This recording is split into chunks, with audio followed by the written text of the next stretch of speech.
Private limited படிங்க registration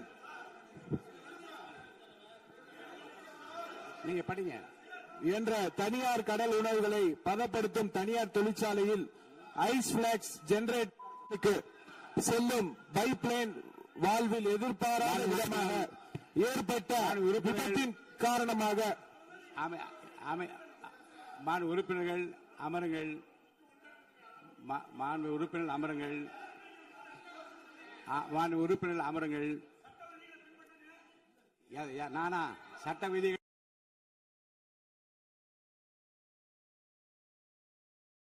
அமைதியா உட்காருங்க. முதல்ல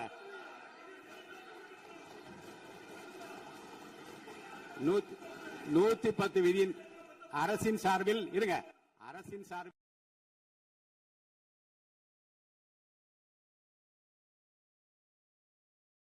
சொல்லட்டும்.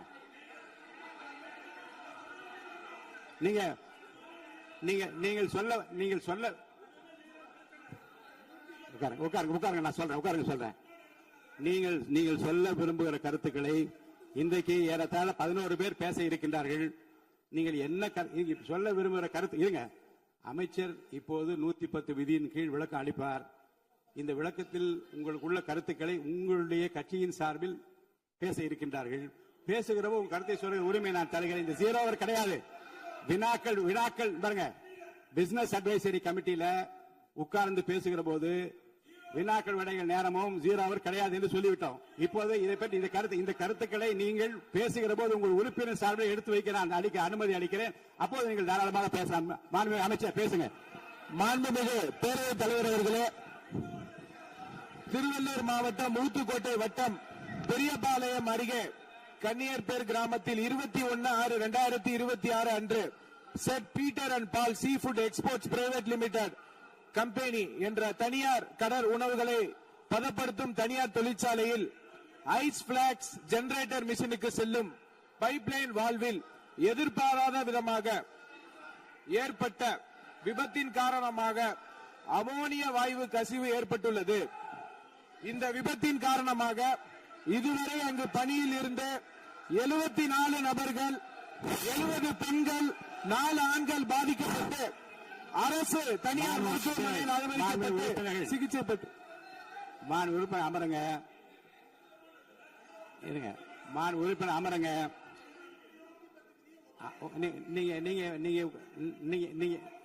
நீங்க உட்கார்ந்தீங்கன்னா தான் நான் பேச முடியும். உட்காருங்க. எல்லாரும் உட்காருங்க. பாருங்க, நீங்க உங்க கட்சி தலைவர் பேசுற, நீங்க எல்லாம் குறுக்க ஏன் பேசுறீங்க? பேசாதீங்க. குறுக்க பேசாதீங்க. யாரோ ஒருத்தர் பேசுங்க.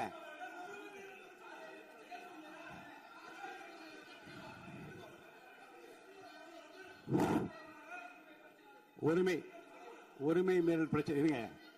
உரிமை மீறல் பிரச்சனை பற்றியும் நீங்கள் எனக்கு காலையில எனக்கு கொடுத்திருக்கிறீர்கள். இருங்க, அதை உரிய நேரத்தில் தான் எடுக்க முடியும். இப்போது அதை எடுத்துக் கொள்வதற்கு இல்லை. இருங்க, நான் திரும்பவும் சொல்கிறேன். உங்கள் பிரச்சனையை பற்றி முற்றிலுமாக பேசுவதற்கு வாய்ப்பு இல்லை என்று நான் சொன்னால் நீங்கள் கவலைப்படலாம். உங்கள் கட்சியின் சார்பில் பேசுவதற்கு இன்றைக்கு அனுமதி அளிக்கிறேன். அப்ப பேசுகிற போது உரிமையும் பிரச்சனையும் பேசுங்கள், கோரிக்கை பற்றி பேசுங்கள், அமைச்சர் கூறியதுக்கும் பதில் பேசுங்கள்.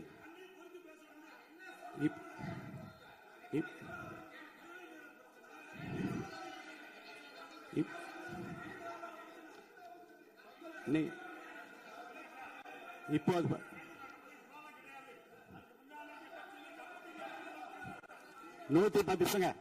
110 விதியின் கீழ் மாண்பு அமைச்சர் இருங்க. 110 விதியின் கீழ் வேறு பிரச்சனை குறித்து அவர் பேசுகிறாரு. நீங்க அதை கேட்டுவிட்டு உங்க பிரச்சனை பற்றி நான் பதில் சொல்றேன். அது வரைக்கும் அமைதியா உட்காருங்க. பேசுங்க. மாண்புமிகு பேரவைத் தலைவர் அவர்களே, இருங்க. எதுக்கு இருங்க? இல்லங்க இல்லங்க பாருங்க, சபை விதிகளுக்கு உட்பட்டு தான் நடக்கிறேன். தயவுசெய்து சொல்றேன். முன்னாடி அப்படி நடந்தது. பாருங்க, உரிமை பிரச்சனை பாருங்க. உரிமை பிரச்சனை நீங்க பதிலுக்கு பதில் பேசியா என்னால பதில் சொல்ல முடியல. கொஞ்சம் அமைதியா கேளுங்க.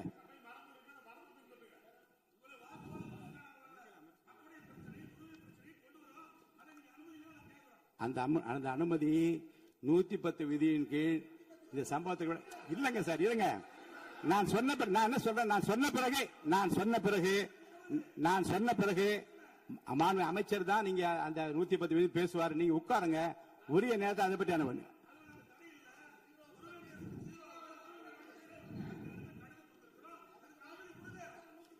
நூத்தி 10 விதியின் கீழ் மாண்பு அமைச்சர் விளக்கத்தை அளித்த பிறகு நீங்க பேசுங்க.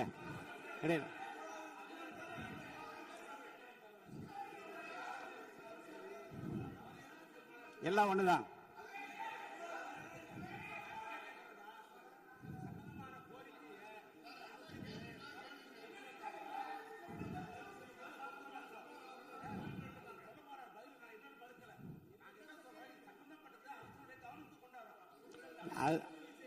அதற்கு அதாங்க இல்ல 110 மாண்புமிகு உறுப்பினருக்காக சொல்றேன். 110 விதியின் கீழ் மாண்புமிகு அமைச்சர் பேசிய பிறகு விவாதம் இல்லை. இருங்க, பேசி முடிச்சார். பேசி முடிச்சார். இருங்க, நான் இப்போ பாருங்க, உங்களுக்கென்று உங்களுடைய கட்சியினுடைய உறுப்பினர் பேசுகிற போது இதே பிரச்சனையை கொஞ்சம் கலந்து பேசுங்க. நீங்க அப்பவும் சொல்லுங்க. நீங்க உரிமை மேல் ஒரு மேகதாது பிரச்சனை இருங்க சொல்லி முடிச்சிடுறேன். மேகதாது பிரச்சனை பற்றி உரிமை மீறல் கொடுத்திருக்கிற அந்த விவாதத்தை நீங்கள் உங்களுக்கென்று பேச இருக்கின்ற உறுப்பினர் பேசுகிற போது நீங்க அந்த பிரச்சனையை சொல்லலாம். அதற்குரிய பதில் நான் சொல்றேன். அது உரிமை பிரச்சனையாக ஏற்றுக்கொள்ள முடியாத மாண்புமிகு அமைச்சர், நீங்க பதில் சொல்லுங்க.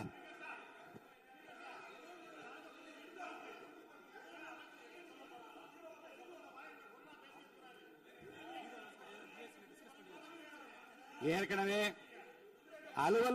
அலுவல் ஆய்வு குழு எடுக்கப்பட்ட முடிவுபடிதான் நடப்பேன்.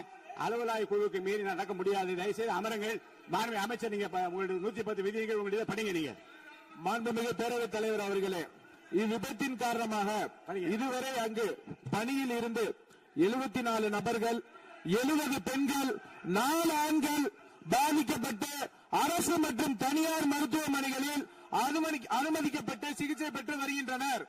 இதில் 15 நபர்கள் அரசு மருத்துவமனையிலும் 27 நபர்கள் தனியார் மருத்துவமனையிலும் தீவிர சிகிச்சை பிரிவில் அனுமதிக்கப்பட்டு தொடர் கண்காணிப்பில் உள்ளனர். 27 நபர்கள் சாதாரண சிகிச்சையில் உள்ளனர். இவ்விபத்தின் துரதிருஷ்டவசமாக 5 பெண்கள் உயிரிழந்துள்ளனர் என்ற துயரமான செய்தியினை கேட்டு அறிந்து மாண்புமிகு முதலமைச்சர் அவர்கள் மிகவும் வேதனை அடைந்து அவர்களுடைய குடும்பத்தினருக்கு ஆழ்ந்த இரங்கலையும் ஆறுதலையும் தெரிவித்துக் கொள்வதோடு முதலமைச்சரின் பொது நிவாரண நிதியிலிருந்து தலா 2 லட்சம் ரூபாய் உடனடியாக வழங்க உத்தரவிட்டுள்ளார்கள். மேலும் அவர்களின் உடல்களை சொந்த மாநிலத்திற்கு அனுப்பி நல்லடக்கம் செய்வதற்கான செலவினை அரசே மேற்கொள்ளும் எனவும் தெரிவித்துள்ளார்கள். மேலும் இவ்விபத்தின் மருத்துவமனையில் அனுமதிக்கப்பட்டுள்ள நபர்கள் தீவிர சிகிச்சை அளிக்கவும் மாண்புமிகு முதலமைச்சர் அவர்கள் உத்தரவிட்டுள்ளனர். மேலும் இவ்விபத்தில் உயிரிழந்த மற்றும் பாதிப்படைந்த தொழிலாளர்களுக்கு தொழிலாளர் மாநில ஈட்டுறுதி காப்பீடு திட்டம் என்ற முறையில் இஎஸ்ஐ பிஎஃப் வருங்கால வைப்பு நிதியை வழங்கிடவும் மாண்புமிகு முதலமைச்சர் அவர்கள் உத்தரவிட்டுள்ளார். இவ்விபத்தின் குறித்து இயக்குனர், தொழிலாள பாதுகாப்பு மற்றும் சுகாதாரத்துறை இயக்குனர், பொது சுகாதாரத்துறை மற்றும் தமிழ்நாடு மாசு கட்டுப்பாட்டு உறுப்பினர் செயலாளர் தலைமையில் ஆய்வு மேற்கொள்ளப்பட்டு முதற்கட்ட விசாரணை அறிக்கையின் 24 மணி நேரத்துக்கு உள்ளாகவும் முழுமையான விசாரணை 3 நாட்களுக்கு சமர்ப்பிக்குமாறு மாண்புமிகு முதலமைச்சர் அவர்கள் உத்தரவிட்டுள்ளனர். இனிவரும் காலங்களில் இது போன்ற விபத்துகளை தவிர்க்கும் பொருட்டு அசாடஸ் இண்டஸ்ட்ரிகளை உடனடியாக குழு அமைத்து ஆய்வு செய்யவும் மாண்புமிகு முதலமைச்சர் அவர்கள் உத்தரவிட்டுள்ளனர். அதன் அடிப்படையில் உடனடியாக நடவடிக்கை மேற்கொள்ளப்படும் என மாண்புமிகு பேரவைத் தலைவர் வாயிலாக தெரிவித்துக் கொண்டு மொத்தம் 54,957 தொழிற்சாலை உள்ளன. இதில் தொழிலாளர்கள் 27,65,313 தொழிலாளர்கள் உள்ளனர்.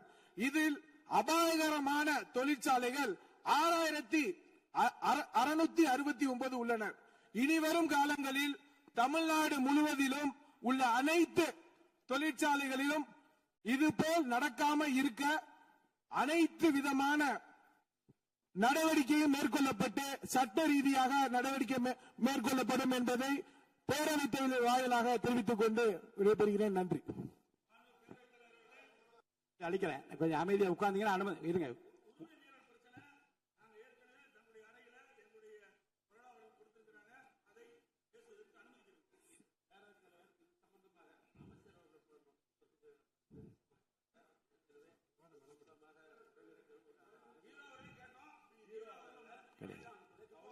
அவ்வளவுதான். இல்ல இப்போது 110 110 விதியின் கீழ் மாண்பு அமைச்சர் அறிக்கை படித்த பிறகு விவாதம் கிடையாது. தயவுசெய்து அமருங்கள். நீங்க உறுப்பினர் பேசுகிற போது பேசுங்க. நீங்க உறுப்பினர் பேசுகிற பாருங்க, உங்களுக்கு விவாதம் இல்லைங்க. நீங்க பாருங்க, அவர் பேசிய பாருங்க, தயவுசெய்து நீங்களே அவர் பேசிய பிறகு அந்த கருத்தை ஒட்டி பேசுவதற்கு உங்களுக்கு வாய்ப்பு இருக்கு. 3 திராவிட முன்னேற்ற கழகத்தை சார்ந்து ஒரு பேச இருக்கீங்க. அப்படியே கருத்துக்கள்லாம் சொல்லுங்க. இப்படி பண்ணுங்க, அப்படி பண்ணுங்க, இதெல்லாம் செய்ய வேண்டும் என்று கேளுங்க. யார் வேண்டாம்னு சொல்ற இப்ப பேச முடியாது. 110 விதியின் கீழ் அறிக்கை படித்த பிறகு விவாதம் கிடையாது. உட்காருங்க. மாண்பு உறுப்பினருக்கான சிலவற்றை நான் வெளியிட கேட்கிறேன்.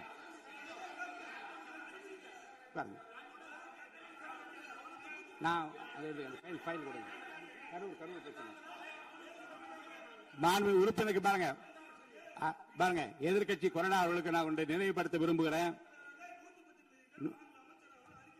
பண்ணிட்டாரு. இந்த 110 விதியின் கீழ் அவர் பேசிய பேச்சுகள் குறித்து எந்த விவாதம் கிடையாது. நீங்க கேட்க உரிமை பிரச்சனை சொல்றேன். உட்காருங்க. நீங்க சொன்ன உட்காருங்க. இல்லைங்க, உரிமை பிரச்சனை பற்றி பேசுவதற்கு நான் அனுமதி அளிப்பேன். உட்காருங்க. எப்ப தர வேண்டும் என்று எனக்கு தெரியும். தயவுசெய்து உட்காருங்க, நான் தருவேன். உட்காருங்க. அமைதியா உட்காருங்க. மாண்புமிகு உறுப்பினருக்கான குறிப்புரைகள். மாண்புமிகு உறுப்பினர்களுக்கு பேரவை நடவடிக்கை தொடர்பாக சில குறிப்புகளை நான் விரைந்து வழங்க விரும்புகிறேன். மாண்புமிகு உறுப்பினர்கள் தாங்கள் விவாதத்தில் பேசும்போது நீதிமன்ற விசாரணையில் இருக்கும் எப்பொருள் மீதும் தன் கருத்தை சொல்லவோ குறிப்பிடவோ கூடாது. அப்படி சொன்ன காரணத்தினால்தான் மதுரையை சார்ந்த அந்த உறுப்பினர் பேசிய பேச்சுகள் அவை குறிப்பில் நீக்க வேண்டும் என்று கேட்டீர்கள். நான் ஆய்வு செய்தேன். அது அவை குறிப்பில் நீக்கப்பட்டது. மேலும் உறுப்பினர் எவரையும் தனிப்பட்ட முறையில் முறையற்ற வார்த்தைகளால் தாக்கி பேசவும் கூடாது. மேலும் ஆதாரமற்ற குற்றச்சாட்டுகளை கூறி பேரவை நடவடிக்கைகளுக்கு குந்தகம் மற்றும் ஊறு விளைவிக்கும் நோக்கிலும் சர்ச்சை ஏற்படும் வகையிலும் பேசக்கூடாது.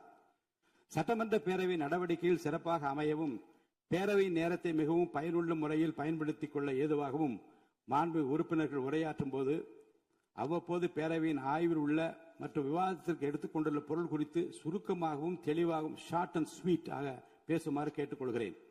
மாண்பு உறுப்பினர்கள் தாங்கள் பேசும்போது தொகுதி உள்ள மிகவும் முக்கியத்துவம் வாய்ந்த பிரச்சனைகளை குறித்து தங்களது உரையில் கூறலாம்.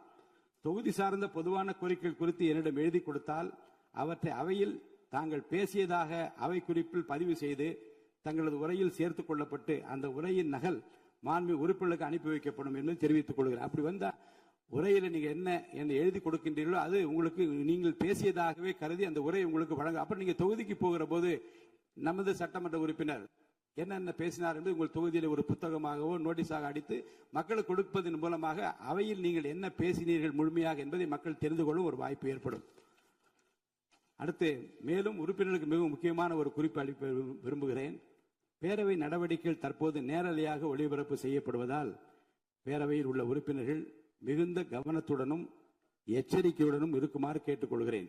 ஏனென்றால் கடந்த வெள்ளிக்கிழமை அன்று பேரவையில் சில உறுப்பினர்கள் அவையில் உள்ள மற்ற உறுப்பினர்களை கேலி செய்யும் வகையில் செய்த முகபாவனைகள் மற்றும் சைகை மொழிகள் பேசியவை கடந்த 2 நாட்களாக சமூக வலைதளங்களில் ஊடகங்களிலும் வேகமாக பரவி வருகிறது. இது சட்டமன்ற பேரவையின் மாண்பையும் கண்ணியத்தையும் குறைக்கும் வகையிலான செயலாகும்.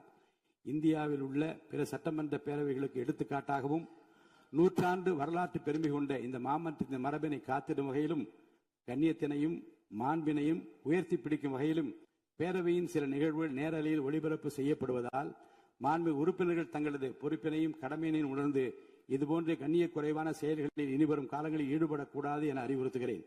இது போன்ற செயல்கள் தொடர்ந்தால் அந்த செயல் அவையின் உரிமை மீறலாக கருதப்பட்டு சம்பந்தப்பட்ட உறுப்பினர் மீது நடவடிக்கை எடுக்கப்படும் என்பதையும் நான் தெரிவித்துக் கொள்கிறேன்.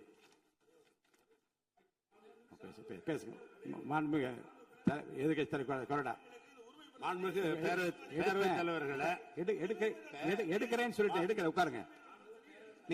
அவங்க பேசணும். எடுக்கிறேன்னு சொல்லி இருங்க. எப்ப எடுக்கணும் நீங்க சொல்லக்கூடாது. எடுப்பேன். எப்ப எடுக்கணும் நான் எடுப்பேன். எங்களை பொறுத்தளவுக்கு திராவிட முன்னேற்ற கழகத்தை பொறுத்தளவுக்கு நாங்கள் அரசினுடைய கவனத்துக்கு கொண்டு வருகிற செய்தியை தான் நான் சொல்ல விரும்புகிறேன். வேறொன்றுமல்ல. 110 அதில் கூட நான் அதை பத்தி நான் பேச அனுமதி தயவு செய்து அதை பற்றிங்க. நீங்கள் உங்களுடைய உறுப்பினர் பேசுகிற போது அதிகமான நேரம் கூட நான் தரேன். அமைச்சருடைய 110 விதி சொல்லப்பட்ட பத்தி பேச இப்ப வேண்டாம். உட்காருங்க. அனுமதிக்க முடியாது. உட்காருங்க. அடுத்து இருங்க.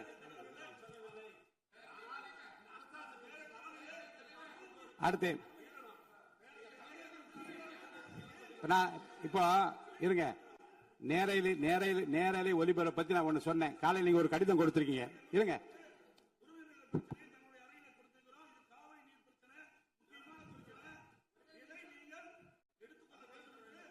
எடுத்துக்கிறேன். அவை முடிவதற்குள்ளாக ஒரு வாய்ப்பு உங்களுக்கு தரப்படும். இப்ப நீங்க அமைதியா நீங்க எப்ப இல்லங்க கடிதம் பாருங்க. ஜீரோ இல்ல. நீங்க கடிதம் மூலமா கொடுத்திருக்கீங்க. எப்போது எடுக்க வேண்டும் என்பது என்னுடைய உரிமை. நான் எப்போது எடுத்துக்கொள்ள வேண்டாம் எடுத்துக்கொள்வேன். இன்று அவை முடிவதற்குள்ளாக அதை பற்றி விவரம் கொடுக்க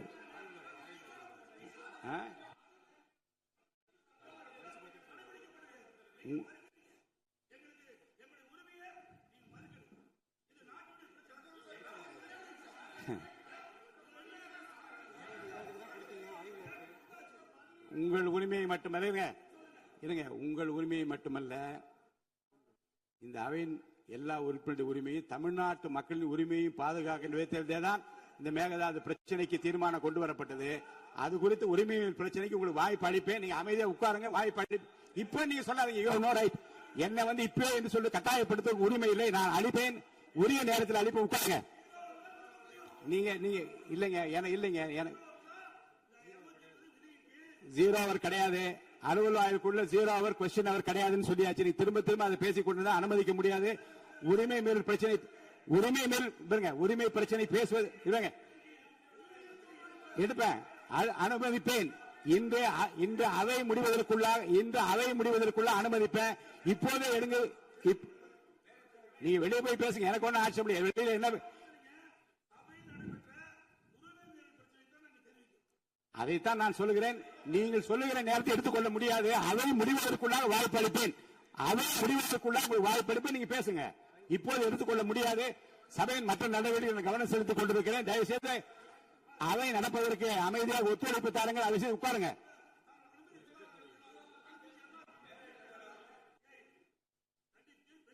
உங்கள் விருப்பம். ஆமா.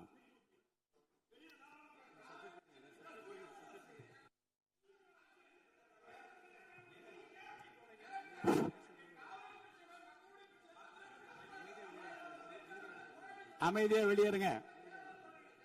அமைதியா இருங்க. தவறான வார்த்தை யூஸ் பண்ணாதீங்க. அவர் பின்னாடி இருக்க உங்க உறுப்பினர் பேசல. வேண்டாம்.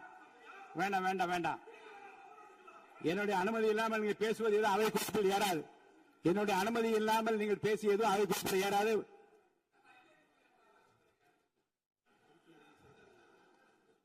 மாண்பு உறுப்பினருக்கு நான் ஒன்று சொல்கிறேன். உரிமை மீறல் பிரச்சனை பற்றி காலையிலே எனக்கு மனு கொடுத்தார்கள். அது ஆய்வில் இருக்கிறது. அவை முடிவதற்குள்ளாக வாய்ப்பு அளிக்கிறேன் என்று சொல்லிவிட்டார். இது அவை முடிவதற்குள்ளாக வாய்ப்பு அளிக்கிறேன், உறுதியாக தருவேன் என்று சொன்ன பிறகும் அவர் வெளிநடப்பு செய்கிறார்கள். நம்மை பொறுத்த வரைக்கும் இந்த உரிமை